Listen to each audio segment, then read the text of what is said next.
Oh, hello there, Travis. What are we actually seeing starts to get complicated? It was easy. It will start to separate. Are definitely not behind that restricted access grid. They're not. Forget about it. None of them will be able to be revived. So please, be reasonable. Returning to the orientation we usually the private traditional. A stabby, but I don't think. And those rectangular outcroppings weren't. Here is my Catwoman glove and glove. I should have a floating, impossible anti-gravity blah blah blah. Now, if we were to take it, snapshots, eventually, how do you translate a discrete shell? Well, ARIA, we've been tracking this thing for weeks and we still don't know what it is. The basilisk has its eyes on you. What are you going to do? And at some point, the acceleration is going to get so high that you're going to pass 9.8 meters. Look, I know that neither of those examples were fun. A screaming fish on this side would never be fun, leaving me weightless no matter where I am. What the? We generate our truth endogenously or within our own bodies. I give killer high fives. Is it? Evident? This theory is only one of a dozen. Okay, good, because it's rock, paper, scissors. Where are you right now? Bam. The finger-licking. That finger-licking. Isn't that wild? Finger-licking. What is good talking about? Oh, I'm sorry, what were we talking about?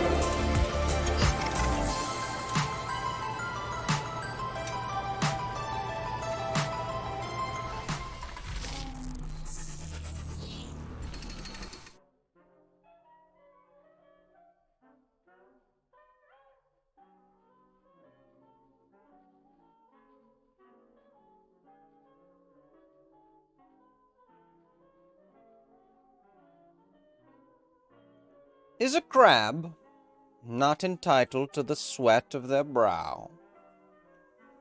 No, says the man in the restaurant. It belongs to the poor. No, says the man in the octopus farm. It belongs to the people. No, says the man in the aquarium. It belongs to everyone. I, Kyle Ryan, rejected those answers. I chose something different. I chose the impossible. I chose office hours.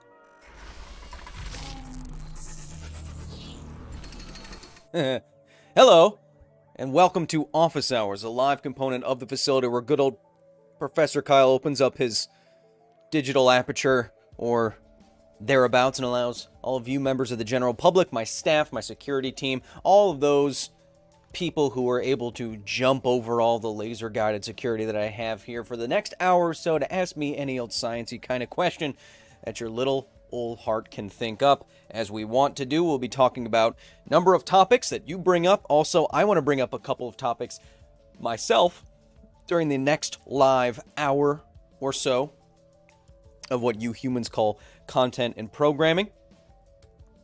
And if you want to continue on this conversation after it is live, after this VOD, as they say, is posted up back on the facility main channel, you can always go to patreon.com/Kyle Hill, join the facility today, talk to me every day on Discord or thereabouts, get videos early, see behind the scenes photos, vote on titles and thumbies that show up, help me out. I need it.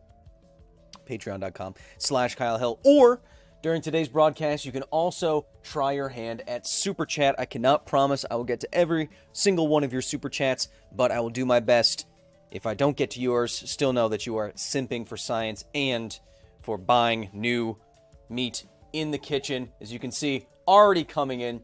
Elizabeth Calvert says, my tiny human Alex wants to know, does combustion really make water? Yes, there is a chemical reaction that combines. So, example, if you burn hydrogen, like if you had a balloon filled with hydrogen and you put a lighter up to it, that balloon would explode pretty vigorously.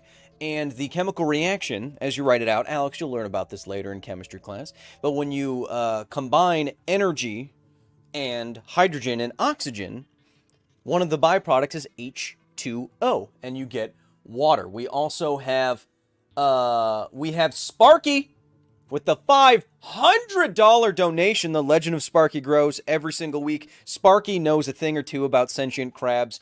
I know because I've seen him backwards crab walking on his private island. All the sand perfectly rounded, imported from Dubai. Clothes, don't need them. Why? Private island covered in the dome, and he crab walks around the island, throwing money with his extra prosthetic digits, which he doesn't even need. We have Skylar P with the 20 says, "Hey Kyle, if the Doppler effect can red or blue shift light from a star, can it shift out the visible? Can it shift it out of the visible light spectrum?" Yes, visible light can be shifted, downshifted into radio, can be upshifted into X-ray and gamma ray. You're right on the money. Vincent with the 20 says, "Hey Thor, love the show." Remember, we're still going to be talking about sentient crabs. Do you think it's possible for technology to outpace the worst of climate change? Technology will help, but the first step is reducing emissions. Our emissions are so immense, and our pollution so prodigious, that there's no real way to get out in front of it without attacking it at its source, which is production. Mandatory Sin with the $500 from New Zealand says, "Hey Kyle, show the love, you're wrong. The crab sweat belongs to me." Mandatory Sin, your legendary is your legend is also growing. Keeper of the crab sweat, Feral Beast with the 25. "Considering your Kevins are lab grown," who told you that? "Would that make them an ethical source of meat?" Depends on whether or not they are sentient, and that's what we are getting to today. In just a minute. Scott Evans with the 10 says, "Hey love, show the Kyle." That's what I'm doing. I went to feed my fish today, and there's an 8-armed Kevin in the aquarium. He's eating all the fish food and refusing to get out. In this case, if there is a Kevin in your aquarium, you do actually want to tap on the glass. They're attracted to that, and they will jump out. Now, I see the Australian $7.99. Will we ever make a Kugelblitz, a black hole made out of light? Don't think so. We can hardly make anything better than internal combustion engines. Kalen with the $14.99 straight from Australia. Let's get down under and talk about some sentient cephalopods, why don't we?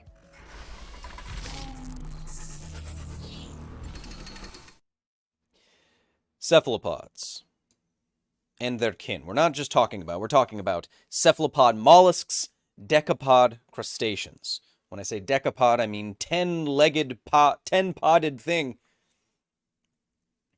Can we make a black hole out of light, says Michael Skinner. Cephalopods first. Let's get right to it. Okay. So, when we decide, how do humans decide what to eat? How do humans decide what to eat? It seems like when it comes to creatures that we eat, not just plants, because plants don't seem to have a nervous system as such.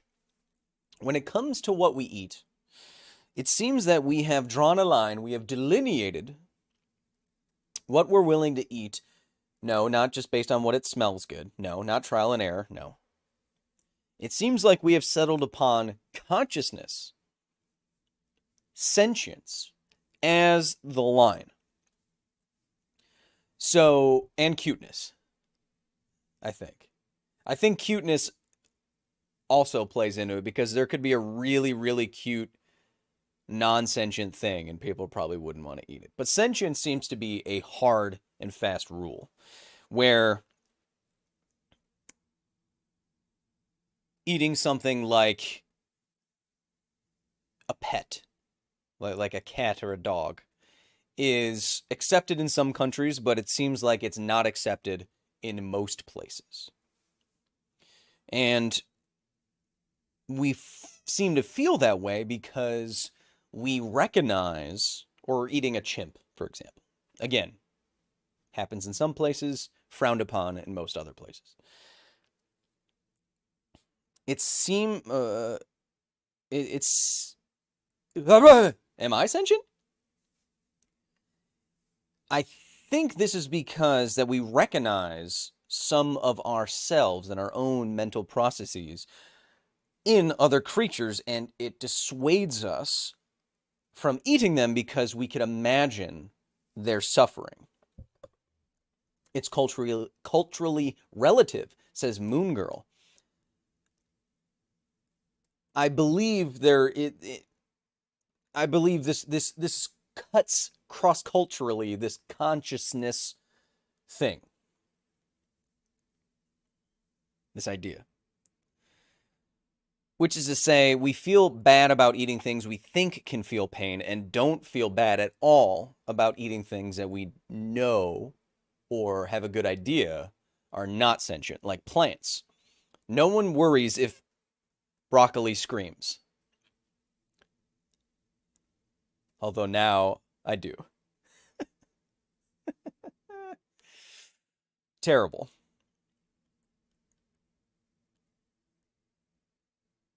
Because we can imagine that other creatures that are sentient can feel pain like we would feel pain. We would not want to be eaten alive. We would not want to be boiled alive or burned or any of that kind of thing. And so we have this theory of mind that we've evolved with where we can we can put ourselves in other creatures' consciousnesses.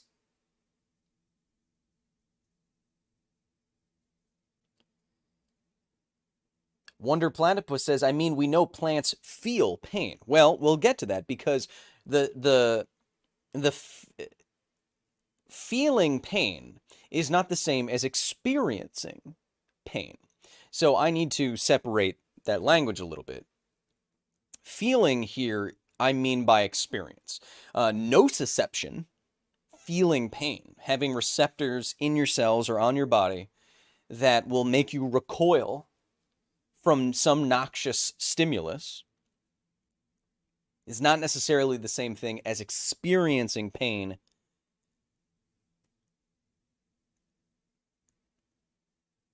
in some sort of thinking way, right? Or experiential way. Now, I'm saying all this because a new UK law, a law that just went into effect about animal welfare in the United Kingdom, just put cephalopod mollusks and decapod crustaceans, fun words to say, on the list of animals for animal welfare. Animals that should be treated similarly to how we treat animals that we consider conscious, like mammals and birds, sentient, rather. Mammals and birds, when it comes to processing them for something, for how we eat them. So, for example, if we had a cultural acceptance that octopi, octopuses, octopodes are sentient, then it would change the way that we dealt with them. If we continue to eat them, we would process them in a different way. Maybe we would prepare them in a different way. And to get right down to the nitty-gritty, you'd probably kill them in a different way. You'd want everything to be more humane, at least the least amount of pain as possible. So the Britannic says, what is the definition of sentience? Well, this new thank you for that amazing segue. Take the scooter. I don't want the scooter. Thank you for the transition in the UK law drew upon a new study out this November from the London School of Economics Political Science that looked at, let's see, over 300 different studies evaluating the sentience of animals in two groups, two invertebrates, cephalopod mollusks, decapod crustaceans. So we're talking about crabs, lobsters, crayfish, squid, cuttlefish, octopods. So, to your question, this is important, right? What defines sentience? Well, let's look at the study itself. Beep boop. Whoa, whoa, whoa, says Tyrannosaurus Rex. We should not treat them like we treat chickens. We shouldn't even treat chickens like the way we treat chickens. That aside, should we treat these creatures in consideration more humanely than we otherwise would when considering their potential sentience? So, they're defining sentience this way: the capacity to have feelings. I like to think about it like, does this animal, is there a sense of what it's like to be a bat or an octopus? Is there something experientially different? If it's just a void of filled with various environmental stimuli in the stream of consciousness or not consciousness, it's just stimuli, then that doesn't seem like sentience. But if it's like something to be an octopus, you sense things, you feel things, and feelings, for example, feelings of pain, distress, anxiety, boredom, hunger, thirst, pleasure, warmth, joy, comfort, excitement. Those are different, right? So to answer one of your questions in the chat right here, sentience is distinct from nociception, pain reception. Nociception is the detection by a nervous system of actually or potentially noxious stimuli, like extreme heat or pain, acidity, alkalinity, toxins, break to the skin. However, pain, and I really like this definition, pain is just one example within a broader category of negatively valenced affective states. So this is to say that you can feel the experience of pain, or something that is experienced as uncomfortable or painful is different than actually receiving something in your nociceptors, right? So poking myself with this Thor's hammer really hard might feel, might activate my nociceptors and hurt, but that you must acknowledge that that's a different kind of pain or uncomfortable feeling than something like fear, or being really hungry, or being really bored, right? There's a certain anguish to boredom. There's a certain pain to boredom that you cannot describe by simply poking someone in the face with a mini 3D printed Thor's hammer. And so that's what we're getting at here, right? What about sapience, says Takari Babara. Sapience is just means like wise, and it's usually associated with human beings. So I think sapient human beings, wise thinking human beings, I think it's just another, it's like sentience but for human beings, and the human, the homo lineage. I don't know. But it seems like more or less the same thing, but when talking about human people. Twinge says, let's get rid of other people that cause pain before we even consider this. That's a whole nother thing, Twinge. You know that. So what I'm getting at here is the definition of sentience, and to have feelings.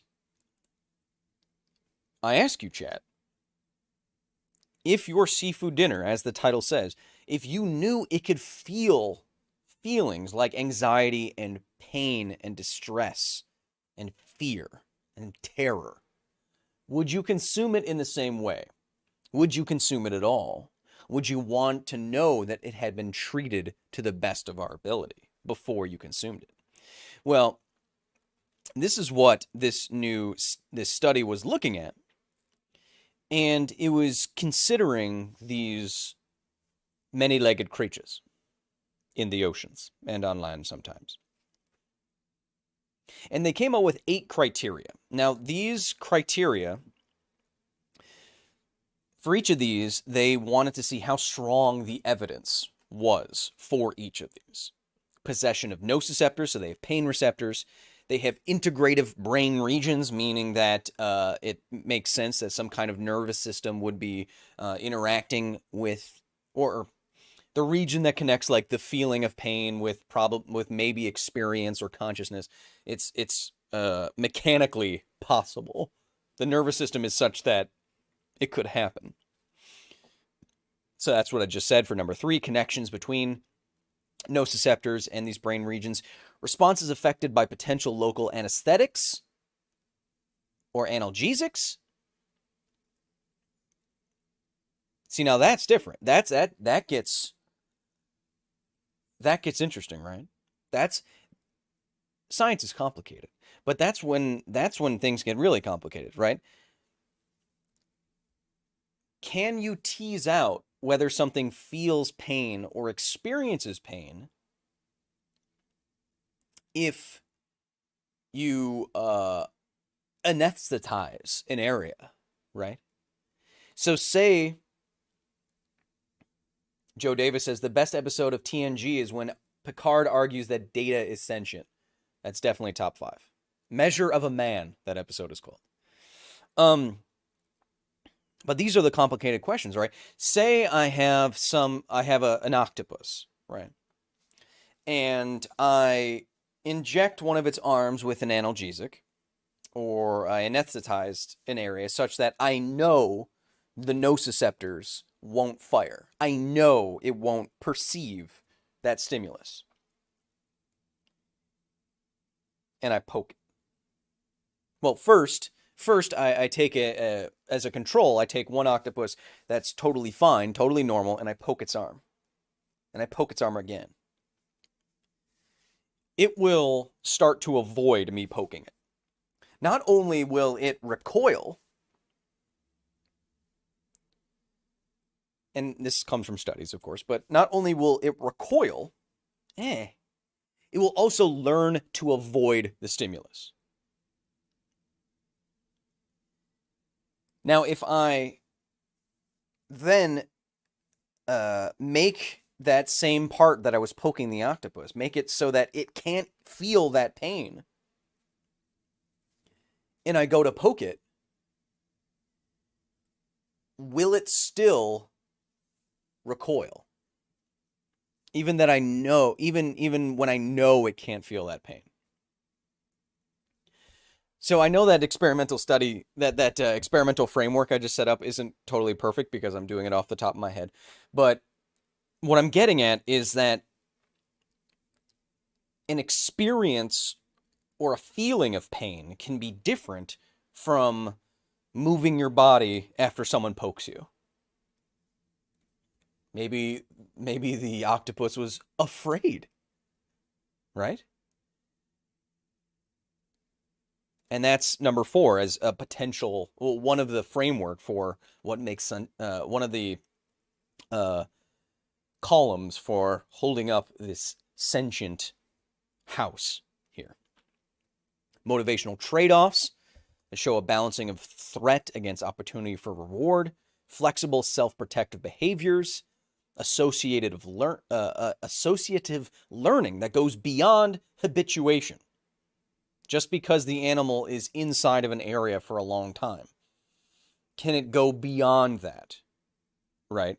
Can you take a crow that has learned to do one puzzle in its house, can you give it a completely separate puzzle in a different area that it's never been in before? Can it remember what it's like to solve a puzzle like that and do it? That's different, right? And finally, a behavior that shows the animal values local anesthesia. The animal values local anesthetics or analgesics when injured. See now that's the other half of the study that I was describing earlier, where it enjoys or it values the experience of having something anesthetized before or in response to some pain. If it's having pain, it enjoys, or you show You get it to show you that it values that experience of not being in pain anymore. Indy with a 10 says, when I was a kid, I cried after watching my grandpa and others clean fish. Ever afterwards, I always took a hatchet and didn't allow anyone to clean the fish until I killed them. Jacques says, the lion does not care if the buffalo is sentient. Similarly, I like my steak rare. Jacques, you are entitled to your opinion, of course. I would say this. You don't know that the lion doesn't care, do you? And also, you are not a lion. I would argue you are probably more sentient than a lion, and so you can make your own decisions. Nature is cool, but just because something is natural doesn't mean it is moral. Moral is something a moral sense is something we've evolved to have, that is a construction based on how we interact with each other in societies, in groups, in between each other as very social animals. And so we have a moral component to us. And just to point at an animal that does something that seems immoral and say, well, see, that's fine.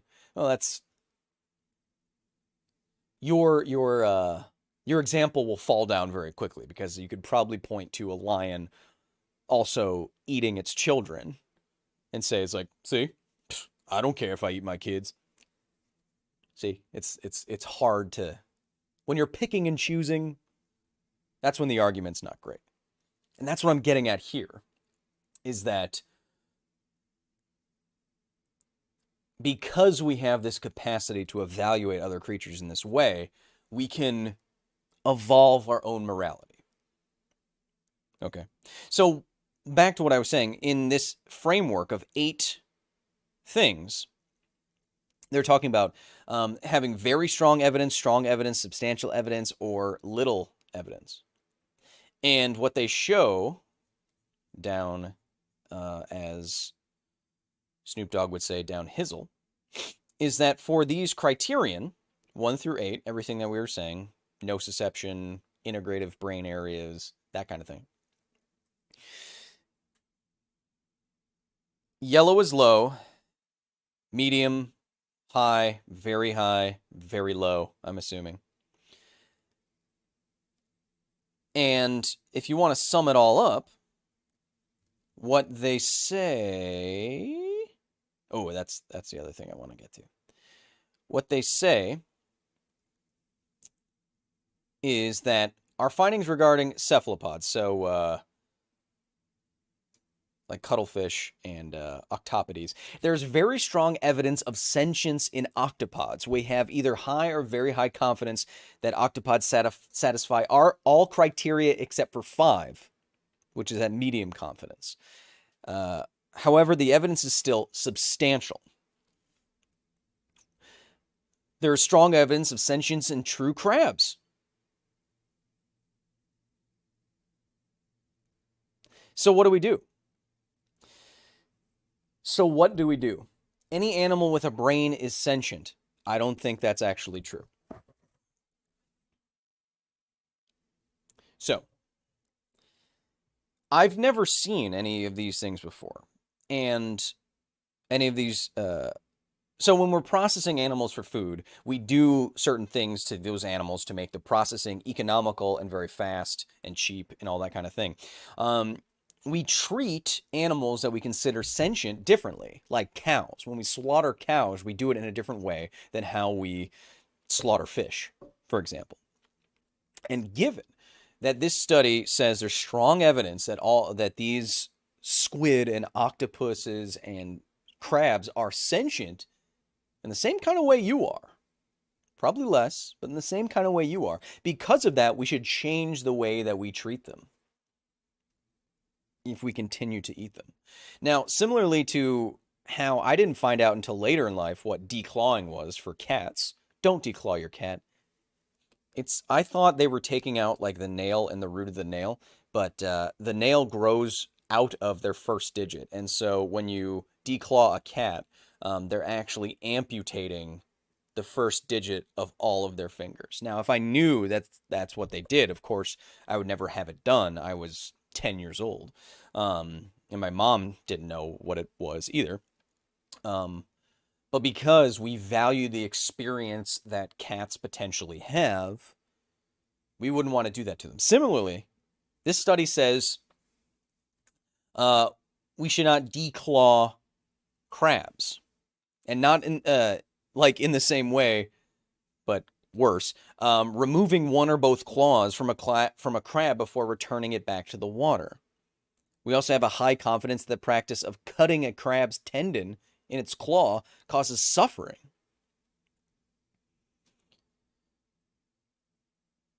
Another example, current evidence indicates that electrical stunning with appropriate parameters can induce seizure-like states, and that stunning diminishes without wholly abolishing the nervous system's response to boiling water. We recommend that the following slaughter methods are banned in all cases when you can have something more humane. Because of what we have found, because octopodes and crabs are sentient, we recommend don't boil them alive. Don't slowly raise the temperature of the water. Don't separate the head from the thorax or the abdomen from the thorax before death. Any other form of live dismemberment and freshwater immersion, osmotic shock, putting a saltwater creature into fresh water to kill it. On current evidence, the most reasonable methods are double spiking, whole body splitting, and electrocution. So, does anyone have a link to this paper? I will put this paper into the chat right now. Thank you for bringing that up. There you go. So, why am I saying this? I'm saying this because we seem to have this bias that things that don't look like us, that don't act like us, that aren't cute, that don't have fur or big eyes like a cow, or as fluffy like a chicken, or a kitty or a puppy or something like that, we don't treat them very well. And it doesn't seem like we care too much about their well-being. But as we learn more and more about how other creatures experience the universe, how they might have an interior trademark, themselves, as we learn more about that, we can evolve our own moral understanding to the point where if we must continue to eat these creatures, then we can do it in the most humane way possible. And I haven't eaten octopus since I talked about this last year, something like that last year, because we went through a pain study done in octopuses where we were talking about anesthetizing pots and arms and stuff, and I think that's back on the channel.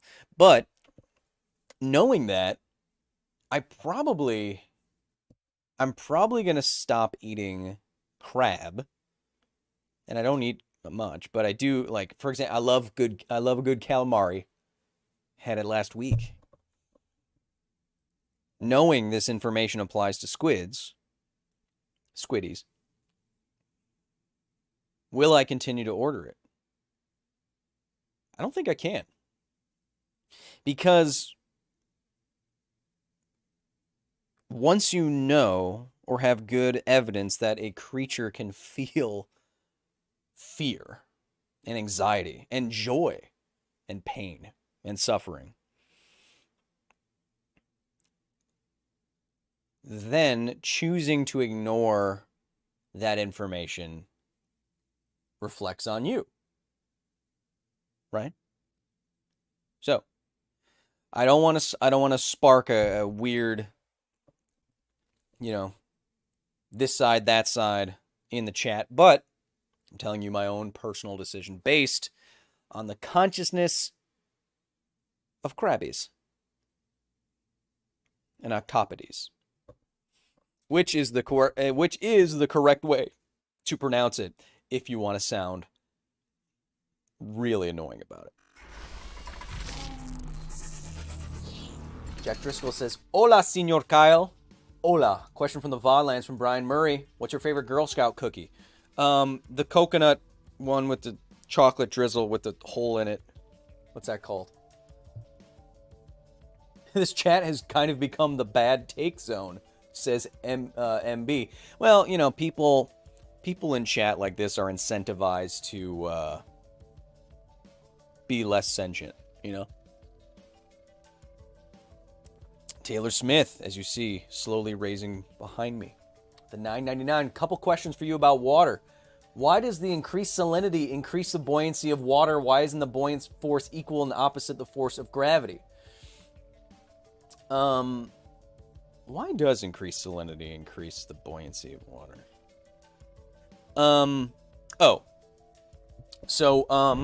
Buoyancy, sorry about that. Buoyancy is dependent on the density of the fluid you are immersing something in. Density is exactly equal to the so the buoyant force that you need to push something down into the liquid with, or how much the liquid also pushes up out on that object, like a ping pong ball or a beach ball or whatever. It's equal exactly to the density of the fluid multiplied by the volume of the object you're submerging. So it doesn't actually depend on the weight of the object itself. The density of the object itself. The buoyant force presses up based on the weight of the stuff you're moving out of the way in the fluid. Okay. Water with salt in it is more dense. So the buoyant force is higher in seawater. I believe like pure water is like 1,000 kilograms per cubic meter, and seawater is like a little over 1,000 kilograms per cubic meter, and ice is a little less than 1,000 kilograms per cubic meter, which is why it floats. Why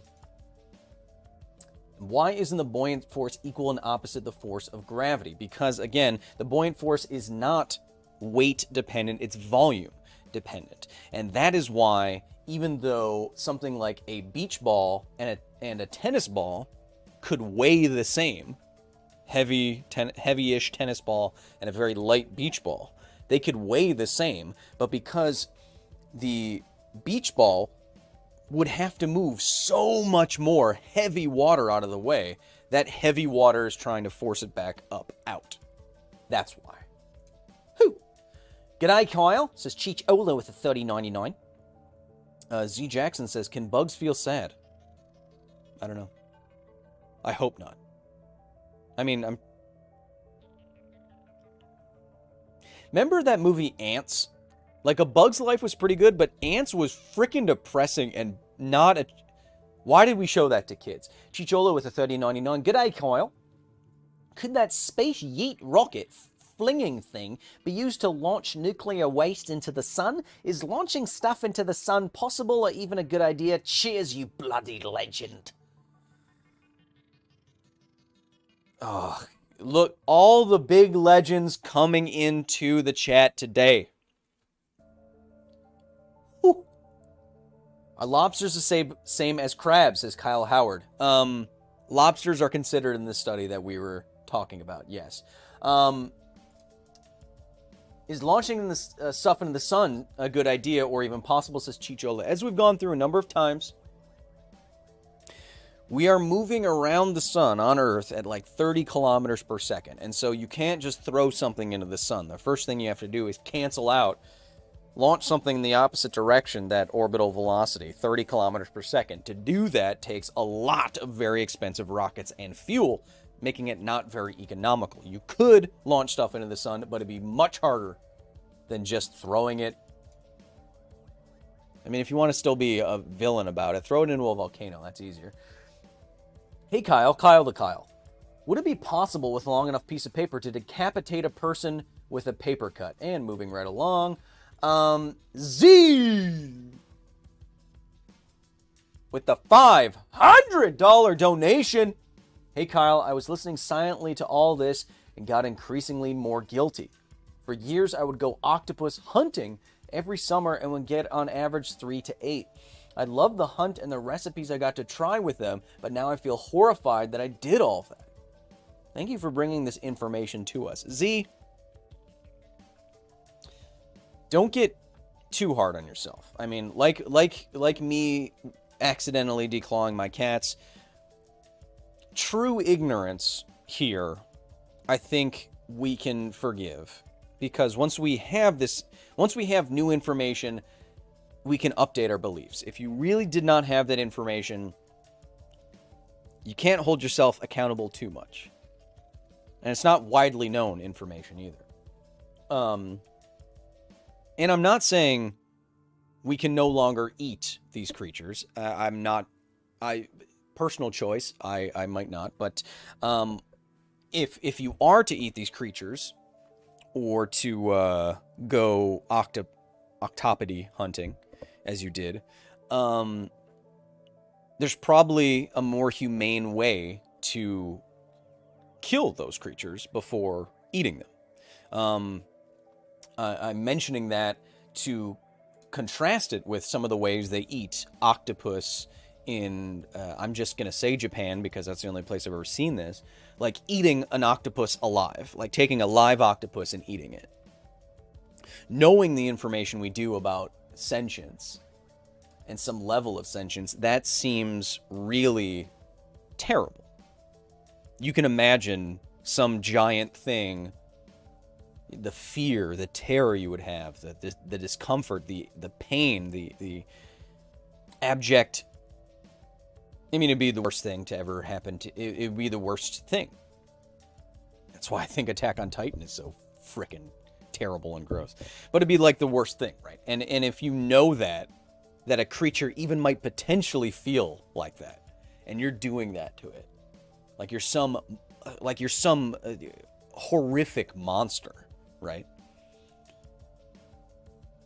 In that case, it's much easier to say, like, we should stop doing that because it's terrible, right?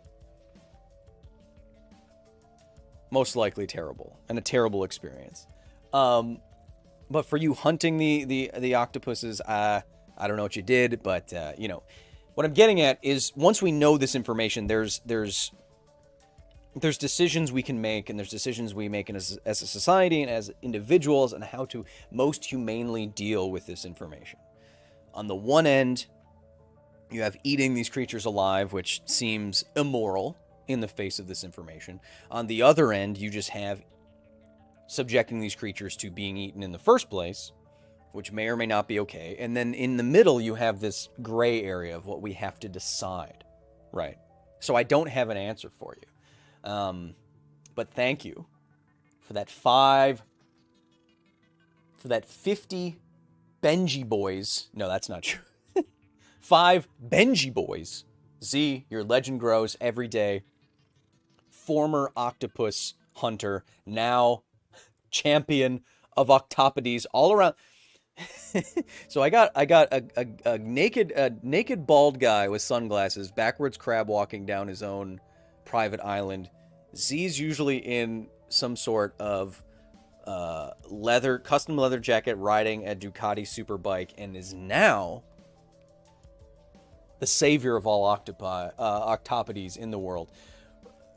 We're really, chat, we really know how to gather the nerds here at the facility, don't we? Adam Frost with a 30.99 says, "Hey Kyle, I like how you include philosophical topics in these streams. Never thought about today's topic before, but will do now. Keep being a legend."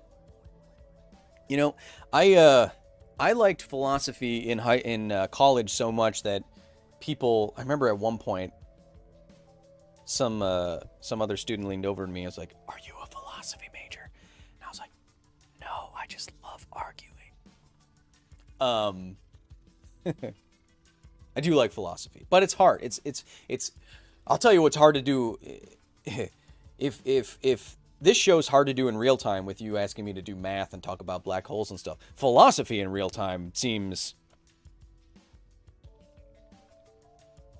Hi from Bulgaria.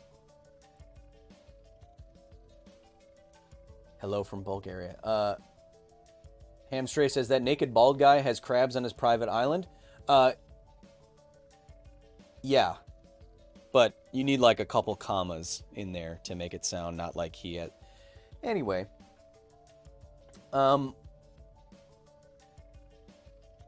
other Ted says, you can't get most vets to declaw pets anymore. They mostly know how bad it is. That's true. Yeah, I remember bringing in one of my cats to get a checkup. And yeah, they said, my vet personally says that she refuses on moral grounds. She won't do it. So that's interesting how, so when I was a kid, you know, however many years ago that was, that it's evolved in that short amount of time. Burton says, oh, hey, Cal, what'd I miss? I don't know. Octopuses and stuff?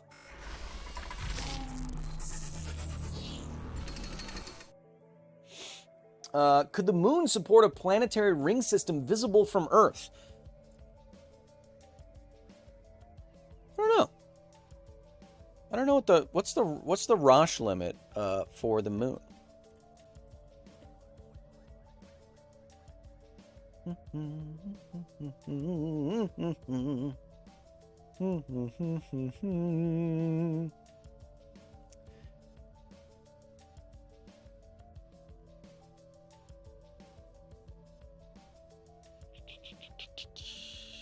This is fun, isn't it? Gray with a 20 says, hey, thanks for the show. The book, Other Minds, is a fantastic deep dive into the intelligence of octopodes, and one I really recommend. It touches on these topics and is what has led me to not eat octopuses. 8-Bit Luke with a 17 says, didn't mean to overstep on the question, only meant it in jest. I missed the topic, but I'm obsessed with octopuses. Can't wait to watch the VOD later. Thanks for being awesome. 8-Bit Luke, I forget what you said, but you're forgiven for whatever you did. Zach, unless it was really bad. Zach, with a 9.99, says, hey, Kyle, can you explain why LED lights produce more light with less heat, longer lifespans, and less energy than other light?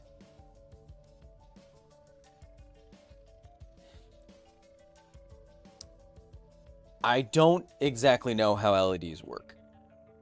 Like, enough to tell you the exact specifications of everything. What I do know is that LEDs are better in all those ways that you mentioned because it's not using heat itself to generate light. So, since time immemorial, which is a phrase we should retire, the first way that humans created light, probably, was through fire. And then candles, and then light bulbs, and that kind of thing. And in all those ways, we're getting light as an inefficient byproduct of heat. So like the human's first campfire, or campfire if you're nasty, most of its energy is radiating out in infrared. The visible light of it is like an offshoot. It's mostly putting out heat in infrared radiation. The same is true for old incandescent light bulbs and Edison bulbs. They're radically inefficient. Most of what is coming off of them in terms of radiation is infrared, in heat. And the majority is not invisible light. So LEDs are rectifying that inefficiency by producing more visible light than they do invisible light. And that's why it's good. To get more in depth, I'm sure one of my colleagues somewhere on the internet has something about. What is the Roche limit for the moon? I don't know. I was going to look it up. I don't think the moon is big enough. So the Roche limit, chat, is the distance at which the tidal forces that a body imparts to something rip that something apart. So Jupiter, for example, has a Roche limit that's pretty far away from it. It's Jupiter is big, and when you're close to Jupiter, if you're orbiting Jupiter, it's going to push and pull on your internal stuff because it has a lot of gravity. And at a certain limit, the Roche limit, that pushing and pulling is enough to overcome the internal forces of a material, like a planet. And it breaks apart and becomes rings, or just breaks apart.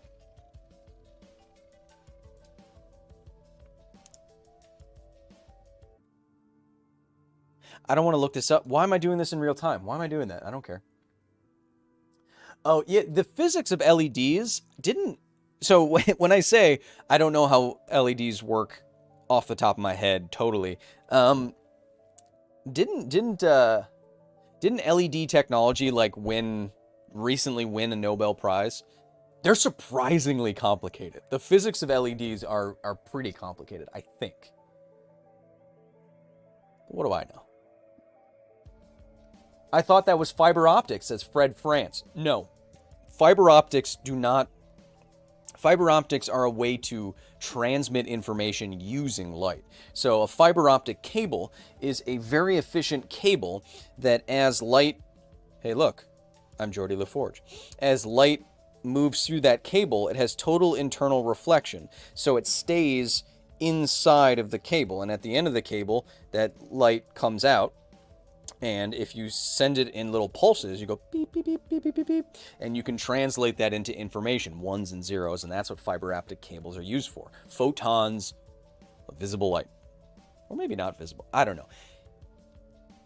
It's, fiber optics aren't illuminating spaces. Jeez, what the heck am I getting at? Burton, oh, wait. Emom with the 5.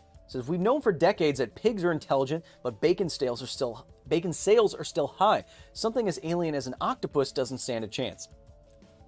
Unfortunately, you're probably right. That, yeah, knowing that octopodes are sentient probably won't save them. But all of you could make your own decisions based on the information that you now have. And maybe it won't make a huge difference, but it might make a difference to that one octopus that doesn't endure a horrific death. Burton, the 1234, says, hey Kyle, sorry I missed the start of the stream. You know what? It's okay. Is there any comparison in human physiology or experience to a decentralized nervous system? I'm having trouble wrapping my head/arms around it. Burton is referring to the fact that we think that octopodes have distributed intelligence in each of their 8 arms. So it's not a centralized intelligence. Not everything that's doing information processing is all in their head or their mantle, if you will, or wherever the heck their brain is. I think it's like in the middle. Some of that intelligence or what is doing the information processing is actually in their arms so that their arms can act kind of like independent little mini brains. Do humans have anything like that? Not as far as I'm aware. Not like that. But what that makes me think of is when we're talking about consciousness and you hear about subconsciousness and things like that, we imagine in our... So more philosophy for you.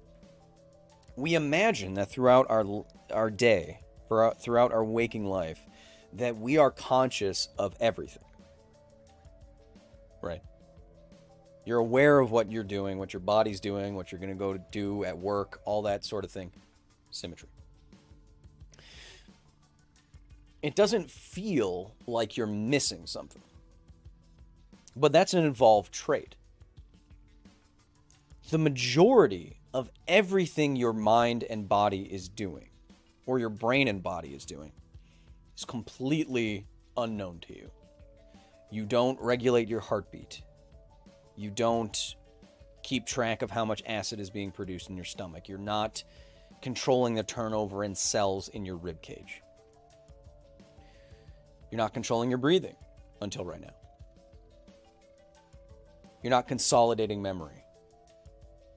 Almost everything that you're doing, you are completely unaware of. You think you're aware of it, and that's an evolutionary advantage, to feel like you are the author of what you're doing. But I submit to you that you are not. And that's a whole other... that's a whole other episode, baby. We should join with the mollusks against our common enemy, the arthropods, says the other Ted. Who would win in a giant battle between humans, octopodes, and crabs, and the ants? I'm going ants on this one. Or emus. Ugh. Anyone who still doubts octopodes are sentient and intelligent should watch Octolab on YouTube. I haven't checked that out, the Magusian, but there was just a couple of news stories just a couple of weeks ago, right?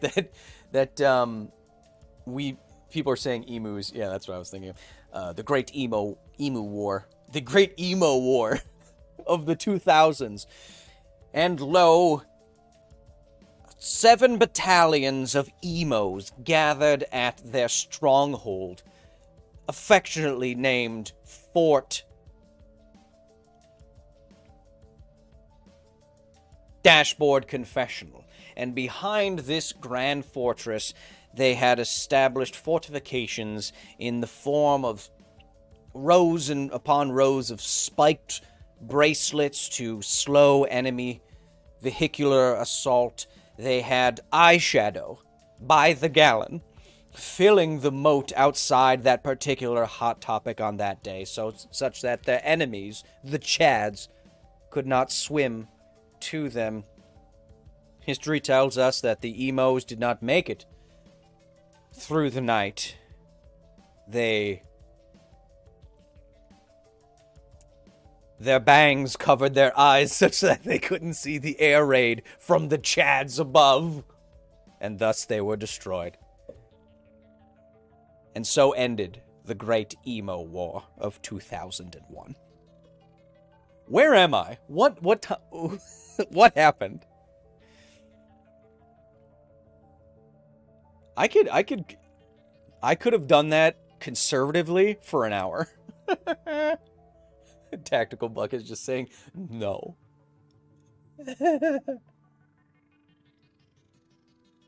Jordan says, I've just arrived and I have zero context for what's happening. It's okay, I do too. I was talking about ants. Someone said something. Ants will win. People, who would win, the ants or the crustaceans? I forget. I said you don't have free will, something like that. What is that mystery liquid, says Patrick Stewart. Sir Patrick Stewart in the chat? Well, sir, this is coffee in a fancy mug. And it's actually a new sponsor that you will see in a couple of in later this week or next week. And let's just chat, we can all agree, if you watched the last episode of the facility, the people who won, hey, if you're one of the 3 people who won the Wormhole Challenge, email me so I can send you money. But let's all admit, chat, that I do the best keeps ad on the internet. Okay?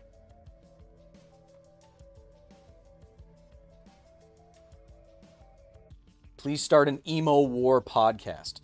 I think what triggered that is that I just drove back from Las Vegas and I listened to Dan Carlin's Hardcore History the whole way. And that puts me in a certain frame of mind, you know. And imagine the Germans at this point. They had 12-inch guns.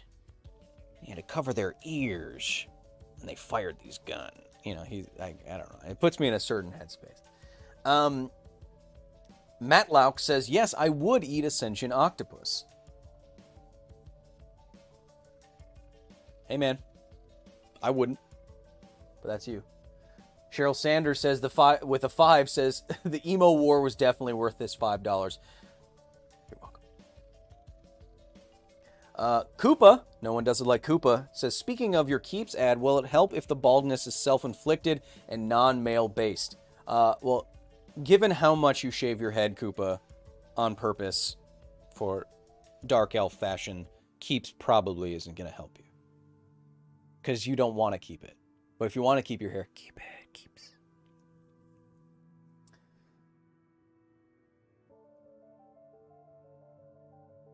how'd you go from Octopus to Emo Wars? You know what? I'll tell you, Jordan. You can go back onto the channel after this is live, and you can see. Chat, what do we have coming up this week at the facility? Well, oh, hey, you know what? You know what? You know what? Since you're here, and since I'm rambling, and since it's been a while, and I saw chat, would you like me to try to show you a preview, a quick 10 seconds of Chernobyl footage?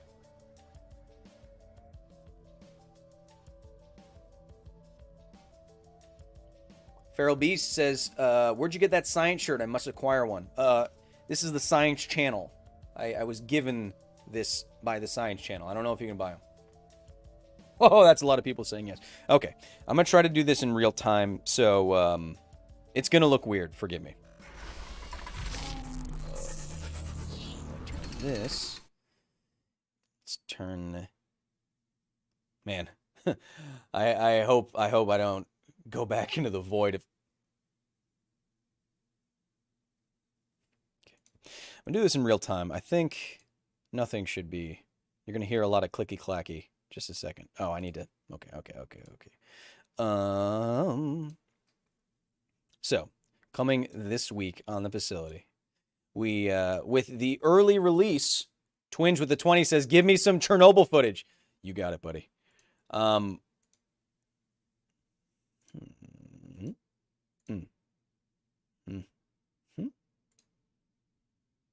Stop.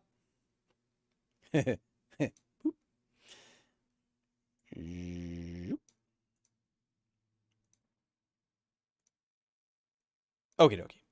So, coming up this week at the facility, with the surprise drop of Halo Infinite's multiplayer coming to the facility, we are going through the full, we're even deriving equations, chat. We are going through the full physics of building a Halo ring this week at the facility. And I have upgraded, Kevin's have recently upgraded our technology here at the facility just enough that my computer girlfriend Aria, you know her, you love her little cute little robot voice. The Kevins have upgraded our technology such that we will have an ARIA Cortana style hologram in that Halo episode. We'll be building a Halo ring in that episode. That's later this week. And then, as I'm about to show you, we have just Artemis Bot. That's what you were hinting at. Yes, I recognize you from Twitter. And stop. You don't have to thirst after Aria all the time. Don't worry. It's fine. She's not even... She's like in the cloud. Anyway, so one of you in the chat was saying, where's that Chernobyl footage? I shot so much, 366 gigabytes, and we are just getting through it. The first episode about Chernobyl was going to be the grand overview of my journey. It was going to turn out to be so long, I think we're splitting it into 3 chapters. And so this first chapter about going inside of the power plant will be coming to you very soon. I can say that. And I can also say that we took so much footage, and now since we're doing the chapter thing, I think we will have no less than 8 videos from Chernobyl. I'll spread it out over the next 6 months or whatever. We go inside of Pripyat, as you see here. We go inside of the power plant. We go and see the sarcophagus face to face. We meet and learn about the dogs of Chernobyl and the wildlife of Chernobyl. We look at how Instagram and social media has become the second disaster to hit this area in Ukraine. It's going to be a lot of very cool stuff. Eli, thank you for the 5 and the 10. So let me show you. Is there audio, says Wonder Platypus? No. So what you're about to see, I filmed myself with a facility drone, a real one, a nice one. They're all real, I mean. But just a little, I'll give you a little preview, okay? Koopa says, the shots from Chernobyl you've shared on Patreon are dope. That's patreon.com/Kyle Hill.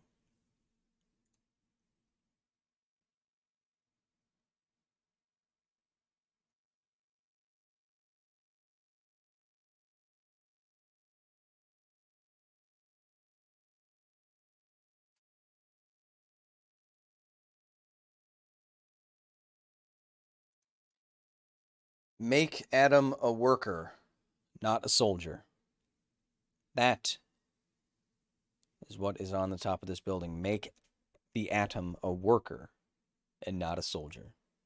I shot this by hand, by controller, with a drone, one of the facility drones. And this is just it almost looks like a 3D animation. Amazing. Holy cow. Smooth like butter.